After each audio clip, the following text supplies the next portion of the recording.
तर ट्रम्प यांनी सगळ्यात पहिलं पाऊल काय उचललंय तर ते म्हणजे राजधानी तेहरान ताबडतोब सोडा असं त्यांनी इशारा दिलेला आहे. इस्रायल इराणवर विध्वंसक हल्ला करण्याची शक्यता आहे, त्यामुळे इराणची राजधानी स्फोटकांनी हादरलेली आहे. इराणनं अणुकरारावर स्वाक्षरी करायला हवी होती असंही ट्रम्प यांनी म्हटलेलं आहे. तेहरान ताबडतोब सोडा असा इशारा ट्रम्प यांनी दिलेला आहे. इराणी नागरिकांना त्यांनी हा इशारा दिलेला आहे. इराणची राजधानी तेहरान ताबडतोब सोडण्याचा इशारा ट्रम्प यांनी दिलेला आहे.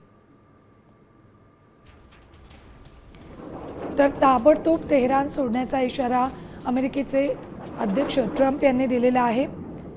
इराणच्या नागरिकांना त्यांनी हा इशारा दिला आहे. इस्रायल इराणवर विध्वंसक हल्ला करण्याची शक्यता आहे, त्यामुळेच इराणच्या राजधानीला ताबडतोब सोडण्याचा इशारा ट्रम्प यांनी नागरिकांना दिलेला आहे. दुसरीकडे काल इस्रायलनं केलेल्या हल्ल्यामध्ये अमेरिकेच्या दूतावासाचेही नुकसान झाले.